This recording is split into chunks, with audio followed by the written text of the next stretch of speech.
Salut à vous. Nous allons corriger l'exercice 2 de ce sujet qui est tombé donc en métropole le 12 mai 2022. Métropole et Antilles-Guyane au passage. Et c'est la suite si vous avez regardé la vidéo 1. Donc ici c'est le sujet, enfin c'est la question sur le QCM, sur les fonctions numériques et suite. Si vous n'avez pas fait l'exercice, mettez évidemment la vidéo en pause. Et revenez ensuite tranquillement regarder la correction. Pour les autres, ceux qui l'ont déjà fait, on y va tout de suite.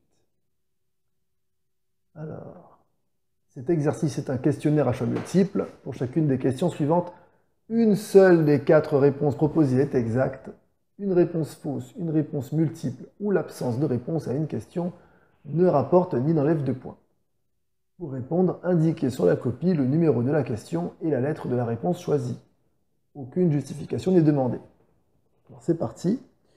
Pour les questions 1 à 3 ci-dessous, on considère une fonction f définie et 2 fois dérivable sur R. La courbe de sa fonction dérivée f' est donnée ci-dessous. Alors c'est déjà en gras, mais je vais quand même repasser dessus. F' qu'on nous donne, pas f ni f seconde. On admet que f' admet un maximum en moins 3/2. Alors pareil, un maximum en moins 3/2. Donc ici, sur le graphique, quand j'ai x égale, donc moins 3/2, c'est à peu près là. Donc là, mon maximum est là.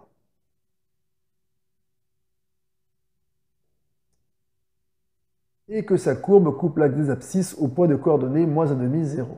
Donc là, c'est ici. Le point de coordonnées moins 1/2, 0. Bien.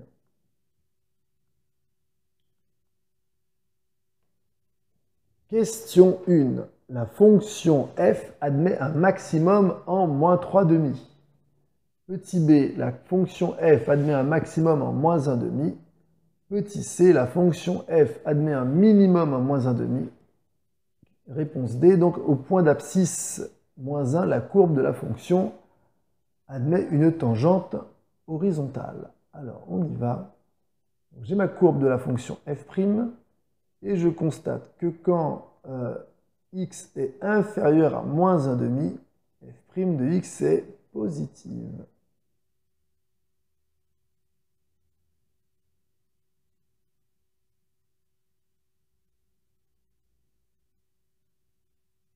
Voilà.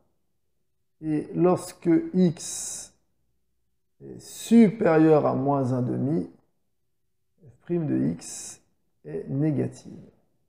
Alors qu'est-ce qui se passe ici? Si je devais faire un tableau de variation, moins l'infini plus l'infini, moins 1/2, f' de x, avec le signe, donc ça s'annule évidemment, puisqu'on a dit moins 1/2 a pour image 0, c'est dans l'énoncé, donc ici j'ai plus, moins, et donc ma fonction f serait croissante puis décroissante.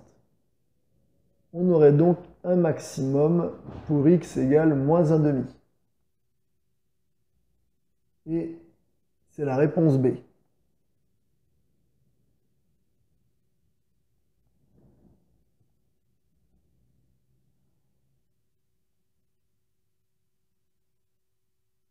On enchaîne.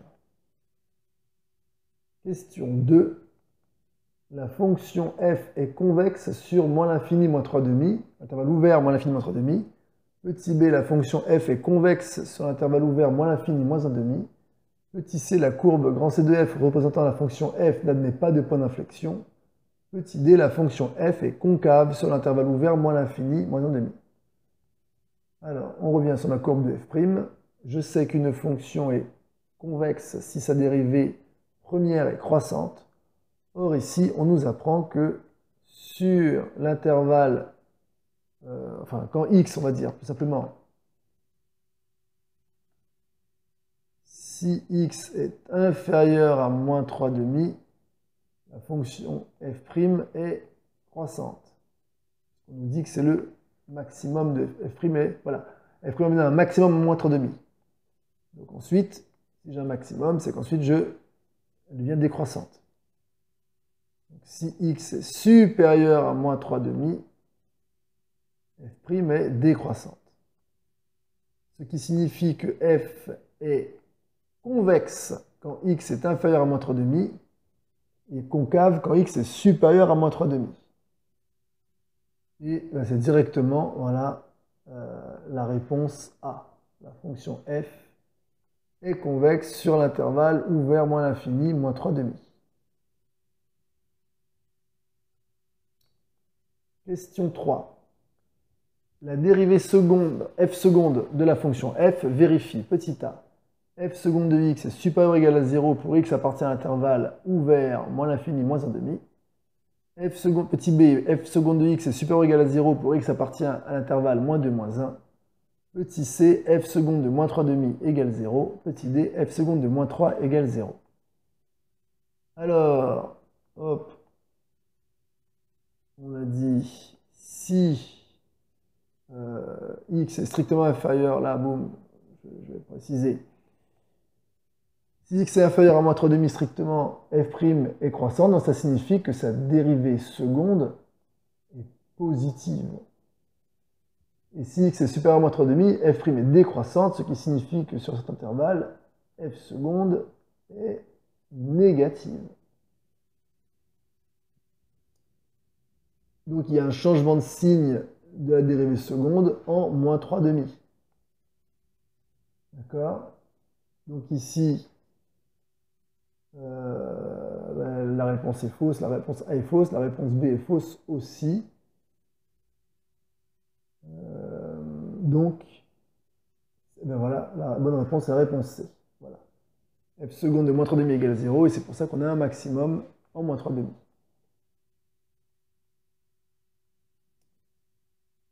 Question 4. On considère trois suites, une de terme général UN, une autre de terme général Vn et une troisième de terme général Wn. On sait que pour tout entier naturel n, on a un inférieur ou égal à Vn, inférieur ou égal à Wn. Et de plus, la limite quand n tend vers plus l'infini de un égale 1, et la limite quand n tend vers plus l'infini de Wn égale 3. On peut alors affirmer que la suite de termes général Vn converge. Petit b, si la suite de termes général Un est croissante, alors la suite de termes général Vn est minorée par U0. Petit c, V0 est supérieur ou égal à 1 et inférieur ou égal à 3. Petit d, la suite de termes général Vn diverge. Alors, on y va. Moi, ce que je vois, c'est que si la suite de termes général Un est croissante, par définition, ça veut dire que pour tout entier naturel n, on a Un est inférieur ou égal à Un plus 1. Ce qui signifie que U0 va être inférieur à U1, qui lui-même va être inférieur ou égal à U2, qui lui-même va être inférieur ou égal à U3, etc., etc. U1 10 n-1, inférieur ou égal à UN, inférieur ou égal à Un plus 1, et ainsi de suite. Donc pour tout entier naturel n, finalement, chaque terme de la suite UN est supérieur ou égal à U0. U1 est plus grand que U0, U2 est plus grand que U1, donc plus grand que U0, U3 plus grand que U2, qui est plus grand que U1, donc plus grand que U0, et ainsi de suite. Ainsi, on a U0 toujours inférieur ou égal à UN pour tout entier naturel n. Et UN est lui-même inférieur à Vn, quel que soit l'entier naturel n. Donc, ici, c'est bien la réponse B, la bonne réponse, parce qu'effectivement, Vn est minoré par U0.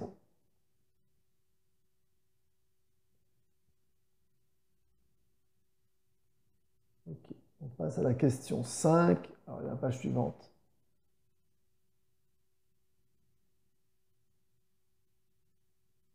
Question 5. On considère une suite de termes général Un, telle que pour tout entier naturel n non nul, Un est inférieur ou égal à Un plus 1, qui est inférieur ou égal à 1 sur n.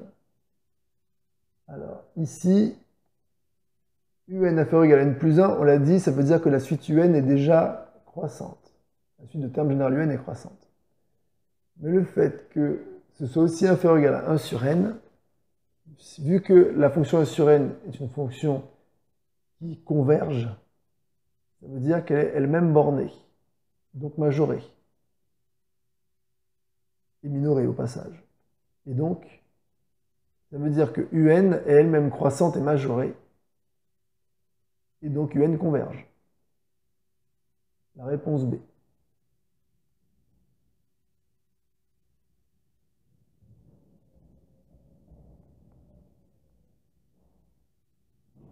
Question 6. On considère la suite de terme général UN une suite réelle telle que pour tout entier naturel n, on a n strictement inférieur à UN inférieur strictement à n plus 1.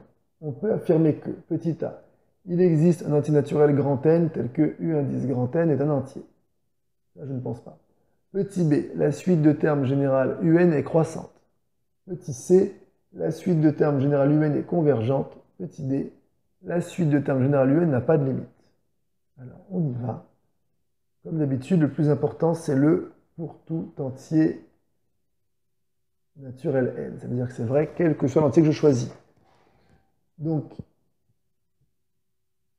si je veux encadrer l'entier n plus, enfin l'image de l'entier n plus 1, donc U indice n plus 1, si j'applique la règle, c'est donc supérieur à n plus 1 et inférieur à n plus 1 plus 1 qui fait n plus 2. Ce qui me permet de dire que j'ai n inférieur à UN, lui-même inférieur à n plus 1, lui-même inférieur à U indice n plus 1, lui-même inférieur à n plus 2. UN inférieur à n plus 1, ça veut dire que la suite est croissante. C'est la réponse B.